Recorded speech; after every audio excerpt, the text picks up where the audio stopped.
Alors moi je vais vous proposer aujourd'hui une petite vidéo pour vous expliquer comment utiliser les crayons aquarellables Derwent Inktense que vous pourrez trouver dans la boutique de Cap sur le Scrap. Donc ce sont des crayons aquarellables, donc on va utiliser les crayons bien sûr, et de l'eau. Alors pour commencer, prendre connaissance de la petite boîte de 12 couleurs, on va commencer par faire un petit nuancier. Un petit morceau de papier et on va reporter chacune des couleurs de manière à pouvoir choisir ensuite celle qui sera la plus appropriée à notre projet. Donc je vais poser le crayon en respectant un petit peu le dégradé, c'est-à-dire que je veux 3 valeurs différentes de cette couleur, une valeur foncée, une valeur moyenne, une valeur plutôt claire. Je vais évidemment noter les petites références de mes crayons pour avoir ensuite la facilité de les retrouver très rapidement d'un petit coup d'œil.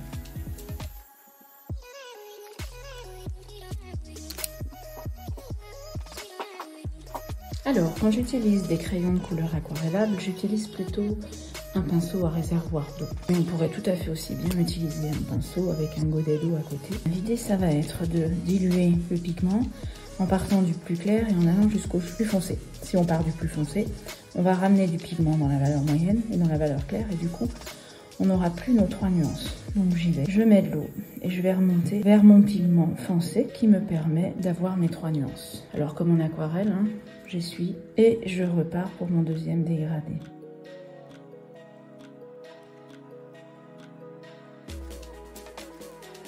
Et voilà, j'ai mon petit nuancier. Donc dans cette boîte de 12 crayons, on a quand même des couleurs très différentes. Et pour le petit projet que je vous propose aujourd'hui de mise en couleur, on va partir sur les petits oursons vendus par Rita Rita et que vous pouvez trouver certains modèles chez Cap sur le Scrap. Donc on va partir sur ces petites couleurs là. Alors j'ai sélectionné mes crayons et on va donc maintenant commencer à mettre en couleur ce petit nid. Alors il y aura un petit travail à faire sur les lunettes à la fin, mais globalement je vais utiliser la teinte de marron qui est proposée dans la boîte et je vais essayer de mettre un petit peu en valeur les ombres sur ce personnage. Donc on va imaginer que la lumière vient par exemple, alors je choisis soit de la gauche soit de la droite. Si la lumière vient de la gauche, évidemment je vais faire mes ombres un petit peu foncées ici et là sur le haut du corps, et puis les teintes seront plus claires ici. Je peux tout à fait faire l'inverse. Au niveau de la carte routière, je vais la faire en fonction de la lumière, mais surtout histoire de mettre en valeur un petit peu ces routes et ce point de localisation. Voilà, donc j'ai sélectionné du marron et du noir pour le museau. Un léger rose qui est plutôt un rose fuchsia, mais là qui va aller parce que je vais pas appuyer pour faire l'intérieur des oreilles. La carte routière sera en indigo avec des éléments jaunes et des éléments orange. Voilà. Pour commencer à colorier, je vais commencer par le museau par exemple. J'imagine que ma lumière vient d'ici. Ça veut dire que ma zone foncée sur le nez, elle va plutôt se situer là. Donc je vais commencer à colorier en faisant des petits ronds. L'idée c'est de caresser le papier avec le crayon. Alors moi je tamponne mes tampons à la Versafine sur ici du Pentone. C'est un papier qui permet de travailler facilement un crayon de couleur je trouve. Et donc je vais commencer par colorier cette partie qui va être un petit peu dans l'ombre. Je vais la foncer un petit peu en repassant finalement sur mon coloriage. Et je vais commencer à mettre mes nuances en essayant de les fondre. Il n'y a pas de démarcation déjà dans mon coloriage. Et là j'appuie évidemment très peu sur mon crayon. Je peux même laisser une petite zone blanche. Du coup, si je commence le visage de ce monsieur, je vais avoir une zone plus foncée ici. Donc ici, je passe à travers mes lunettes, qu'elles sont transparentes. Je verrai comment je peux après les mettre en valeur les petits reflets sur les verres. Donc en gros, cette zone-là va être plus ombrée que le reste. Et là, je vais foncer un petit peu mon ombre. Je vais étendre un petit peu mon coloriage en veillant à faire une démarcation qui soit la plus légère possible. Là, je voudrais plus foncer encore, bien marquer l'ombre, donc je vais repasser ici. Alors, je vous montre ma méthode, évidemment. À chaque personne qui vous fera une vidéo, il y a peut-être des manières différentes de faire. Et donc voilà, je vous donne pas la recette. Alors, je vais laisser une partie non colorisée, en me dirigeant vers le plus clair. Et là, évidemment, si ma lumière est là, là c'est un petit peu moins lumineux. Et puis, on va avoir une petite ombre sous ce museau. Alors pour mes petites oreilles, j'ai tendance à faire toujours un petit côté ici du coup très clair et ici foncé un petit peu. Voilà, donc là j'ai fait le visage. Alors du coup au niveau du cou, forcément ici on a un peu plus d'ombre, donc ça va être un petit peu plus foncé. Et puis on va imaginer que sur le bras ici, on a quand même quelque chose d'un peu foncé, puisque c'est la partie où notre ourson va attraper sa carte. Ici, on a toujours un petit peu d'ombre à cause du cou. Voilà. Alors là, on est sous la carte, hein, donc là, même chose. Évidemment, je veille à ne pas déborder. Et ici, sur mes petites jambes, un petit peu d'ombre ici. Sur le dessous, un peu d'ombre ici. Et on va imaginer que ce pied-là est un peu plus dans l'ombre que l'autre. Donc je vais lui mettre un peu plus de pigment. Alors que celui-ci, finalement, sur le dessus, là, est très très éclairé. Je vais amener un peu de pigment là. Donc là encore, j'essaye de ne pas laisser une démarcation visible. Hein. Plus elle sera visible, plus elle risque de se voir après. Voilà. Donc là, mon petit ourson, je pourrais presque, ces crayons, on les utilise aquarellables, mais vous pouvez aussi les utiliser tels que. Il n'y a pas de problème. Alors là, je suis partie pour colorier un peu tout.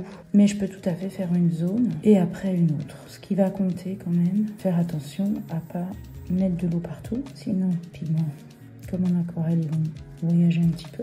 Et puis, je vais avoir toutes mes petites routes. Donc là, l'intérêt du crayon bien taillé, c'est que ça nous permet de faire quelque chose d'assez précis. Il me reste mon petit indigo à mettre. Je vais positionner ici léger pour l'instant. Et je vais voir à quel moment je fonce et à quel endroit. Donc ici, autour de la main, on va dire que c'est un peu plus foncé, hein, puisqu'il y a une petite ombre de la main de notre petit ourson. Voilà, bon, moi là déjà, il me plaît un peu comme il est. Mais maintenant, on va faire la mise en couleur au niveau du dosage de l'eau. Donc les petits crayons, pour l'instant, on n'a plus besoin. Le petit chiffon, il va être très très important, parce qu'il va vraiment falloir jouer avec ça. Donc déjà, je nettoie mon pinceau. Je vais commencer par le bout du nez, donc je vais toujours aller mouiller la zone claire, comme tout à l'heure dans le nuancier.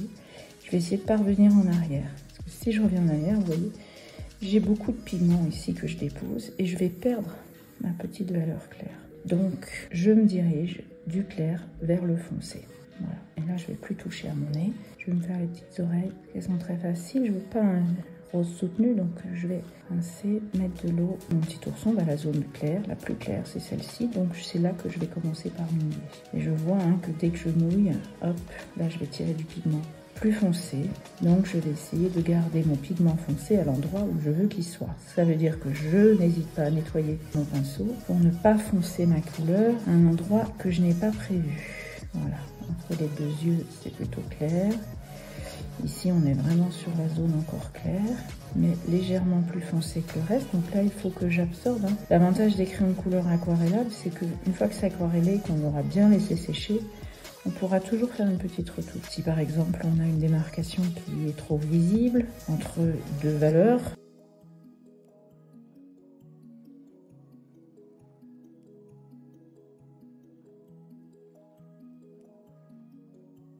voilà.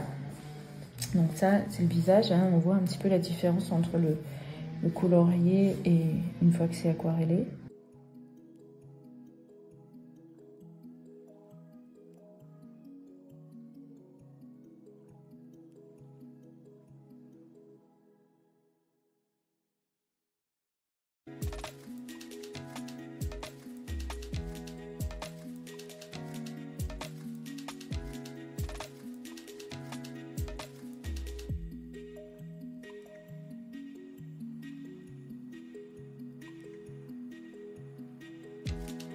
Voilà, donc là j'estime que sur la mise en eau ça suffit. Je ne vais pas aller chercher trop compliqué dans mes petits détails. Par contre, pour les lunettes, je voudrais quand même voir un petit peu ces lunettes, voir un petit peu ce vert. Donc je vais rajouter une petite zone grisée sur le vert pour le mettre en valeur par rapport à la transparence ici. C'est-à-dire que ici, clairement, on dirait qu'il n'y a pas de vert. Donc je vais rajouter un tout petit peu de pigment. Et pour rajouter un tout petit peu de pigment, alors c'est là qu'il va falloir être très délicat, parce que si je ne suis pas délicate, vu que j'ai la couleur noire, ça va devenir noir et ça va être vilain. Alors là, j'y vais sans filtre avec vous, je ne sais pas ce que ça va donner, mais je vais diluer un petit peu mon pigment ici. Je n'hésite pas à revenir ici que sur mon œil. Ouais, c'est léger, léger. Voilà, là, je vais laisser sécher et puis on verra Ensuite, ce qu'on veut faire. Alors, pendant que ça séchait, là, j'ai repris un peu celui-ci. Vous voyez, là, j'avais mis beaucoup moins de pigments, donc du coup, on avait un dégradé peut-être avec une luminosité par là. En tout cas, là, j'ai fait un petit effet sur les lunettes pour voir ce que ça donnait. Et ça nous fait un petit effet lunettes de soleil. On aime ou pas. Donc, si on aime un petit peu, eh ben, on n'hésite pas. Je vais ramener un petit peu de pigment léger, vraiment très léger. Voilà, sur mes lunettes. Je vais pas aller partout sur ma lunette. Côté un peu là, et je vais donc reprendre mon pinceau à réservoir d'eau et je vais essayer de fondre un petit peu cette nouvelle couleur que finalement je viens remettre un peu par dessus, et ça va donner un petit peu de relief à ces lunettes. Alors si vous avez après une boîte avec plus de crayons, cette boîte c'est Derwent, ils existent avec plus de crayons dans la boîte, hein, bah, vous aurez un peu plus de choix au niveau de la mise en couleur. Voilà. Eh ben, j'espère que cette petite vidéo vous aura plu et que vous aura apporté quelque chose surtout. En tout cas, moi j'ai pris du plaisir. Merci beaucoup.